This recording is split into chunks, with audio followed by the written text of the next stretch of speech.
జై శ్రీరామ్, అందరికీ నమస్కారం. వెల్కమ్ టు న్యూస్ సెకండా. నేను మీ కస్తూరి శ్రీధర్. ఈ కేరళ ఫైల్స్, ఈ కాశ్మీర్ ఫైల్స్, ఈ సినిమాలు ఉన్నాయి కదా, ఆ మాదిరిగా ఈ సంబాల్ ఫైల్స్ అని కూడా ఒక సినిమా తీయచ్చు ఈ స్టోరీ పెట్టి. ఎవరన్నా ఆ ఫీల్డ్లో ఉండేవాళ్ళు ఎవరన్నా కావాలంటే ట్రై చేయండి, సూపర్గా ఉంటుంది స్టోరీ మాత్రం. నాయన ఎంతసేపటికి చాలామంది ఈ సినిమా ఫీల్డ్లో ఉండేవాళ్ళు ఇట్లాంటివన్నీ చేసేవాళ్ళు చాలామంది ఏం చేస్తారంటే పెట్టిన స్టోరీలే అని పెట్టి తెచ్చారు. ఎన్ని లేవురా స్వామి మీ సినిమాలు తీయాలంటే మీకు స్టోరీలో. ఇప్పుడు సరే ఈ బయోపిక్లు అని తెచ్చారు కదా, వేలాది మంది ఉన్నారు మనకు వీరులు. ఆ వీరుల చరిత్రలో పెట్టి ఈ సినిమాలుగా మీరు తీయచ్చు. అదేవిధంగా ఇప్పుడు ఈ సంబాల్ స్టోరీ ఉండదు, దాన్ని పెట్టి కూడా మీరు సినిమాగా తీయచ్చు.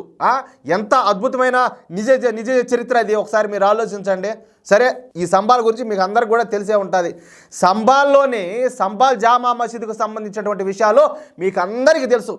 కానీ ఇక్కడ అసలు విషయం చెప్పాలి అంటే ఈ సంబాల్ జామా మసీదులో జరిగినటువంటి విషయాలను మీకు ముందుగా చెప్పాల్సి ఉంటుంది. ఎందుకంటే ఏ రోజుకి ఆ రోజు కొత్తగా సబ్స్క్రైబ్ చేసుకున్న వాళ్ళు కొంతమంది వస్తున్నారు, విషయం తెలియని వాళ్ళు చాలామంది ఉంటారు. కాబట్టి బ్రీఫ్గా కొంచెం అటేదో చెప్పే ప్రయత్నం చేస్తా, ఓకేనా?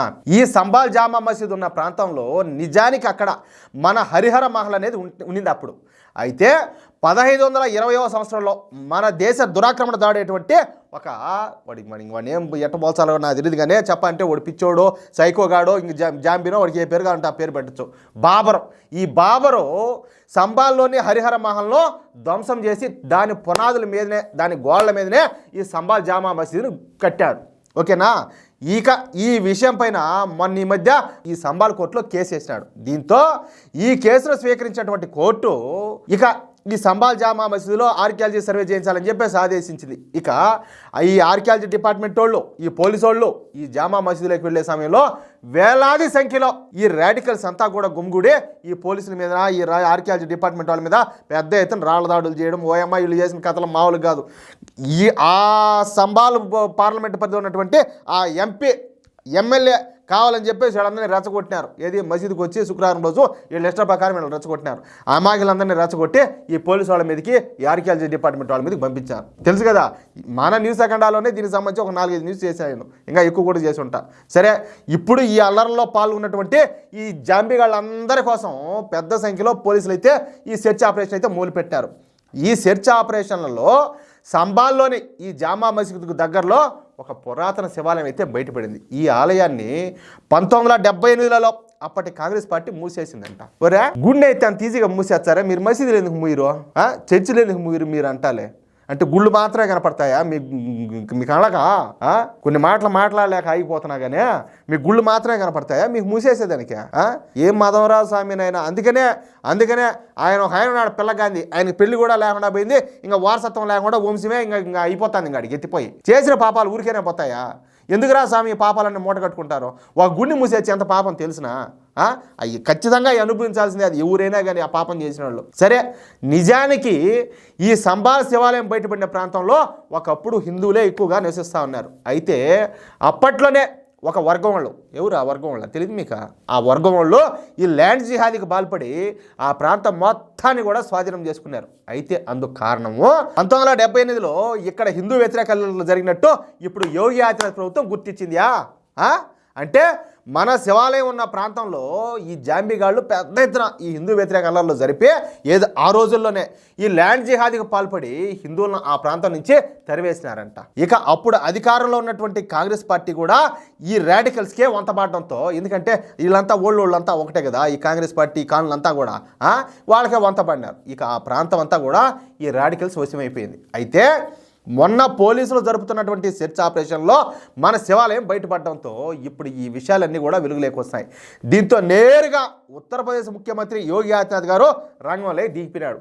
ఇక 1978లో ఎవరు హిందూ వ్యతిరేక అల్లర్లకు పాల్పడినారు, అసలు ఈ అల్లర్లను ప్రారంభించినటువంటి వాళ్ళు ఎవరు, ఆ జిహాదీగాళ్ళ పేర్లేంది, వాళ్ళ కుటుంబాలు ఇప్పుడు ఎక్కడెక్కడ ఉన్నాయి, వాళ్ళు బతికుండారా లేకపోతే పోయిండారా గుంతలేకి, ఈ అల్లర్ల మూలంగా హిందువులు ఎన్ని ఆస్తులు పోగొట్టుకున్నారు, ఎన్ని ప్రాణాలు పోయినాయి, అసలు ఏంది అన్న విషయాలపైన ఒక సమగ్రమైనటువంటి దర్యాప్తుకైతే యోగి ఆదిత్యనాథ్ గారు ఆదేశించారు. ఇందుకోసం 46 సంవత్సరాల క్రితం నాటి అన్ని రెవెన్యూ ఫైల్స్ దులుపుతారు, దుమ్మటి పెట్టారు కదా అట్ట. అలాగే పోలీసు డాక్యుమెంట్లు కూడా బయటకు తీస్తారు. ఏంది దానికి సంబంధించిన ఏమైనా ఇన్ఫర్మేషన్ ఏమైనా బయటకు వస్తుందేమో అని చెప్పి. ఇక అప్పుడు జరిగినటువంటి హిందూ వ్యతిరేక అల్లర్లలో అధికారికంగానే 189 మంది ఎవరు మన హిందువులు మరణించినట్టు ప్రభుత్వ లెక్కలైతే చెప్తున్నాయి. 189 మందియా? నాకు తెలిసి అప్పట్లో ఈ న్యూస్ పేపర్లో వచ్చినా కూడా దేశ వ్యాప్తంగా అట్లా వైరల్ అయిపోయింటుంది, అట్లే మారు మోగిపోయింటుంది. కానీ రానిరు కదా ఈ కాంగ్రెస్ పార్టీ వాళ్ళ. ఎందుకు రానిచ్చారా? రానిరు. అసలు హిందువులందరినీ తరిమేసి అబ్బులంతా దొబ్బపోయి వాళ్ళకి అప్పగిచ్చారంటే ఆ న్యూస్ ఇంక పేపర్లో ఆడొచ్చు. అందులో అప్పట్లో ఈ మీడియాకు ఇంత ఫ్రీడమ్ కూడా లేదు, స్వేచ్ఛ కూడా లేదు. మీకు ఒక మాట చెప్పాలా, అసలు మీడియాకు ఇంత స్వేచ్ఛ రావడానికి కారణం ఎవరు తెలిసిన? అప్పుడు ప్రధానిగా ఉన్నటువంటి అటల్ బిహారీ వాజ్పేయి గారు.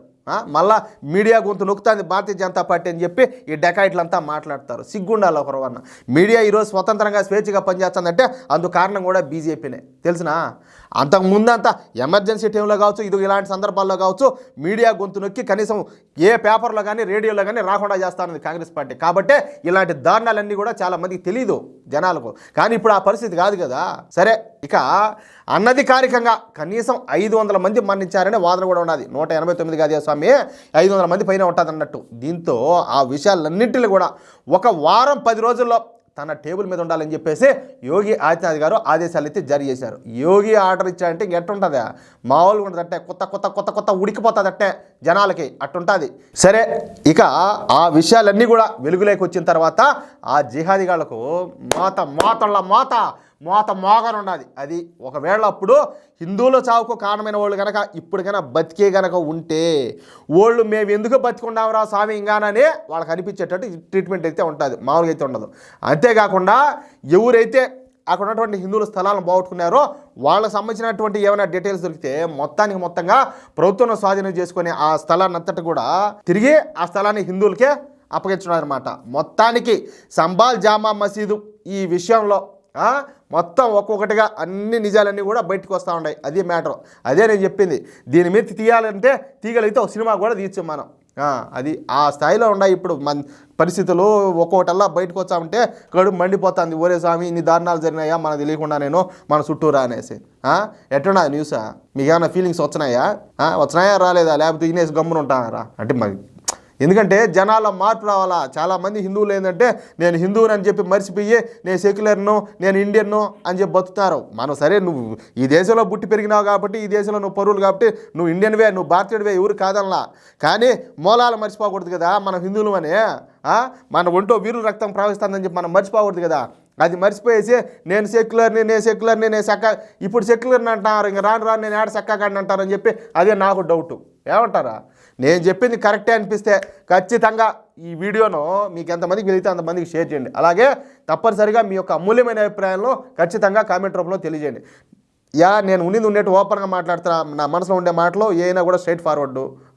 10 మందిలో ఏదైనా మార్పు వస్తుందని చెప్పేసి న్యూస్కు నా అభిప్రాయాన్ని జోడించి చెప్పే ప్రయత్నం దయచేసి అర్థం చేసుకోండి. అలాగే నేను చెప్పే విధానం కావచ్చు, నేను అందించే న్యూస్ కావచ్చు, మీకు నచ్చినట్లయితే తప్పనిసరిగా మన ఛానల్ సబ్స్క్రైబ్ చేసుకోండి.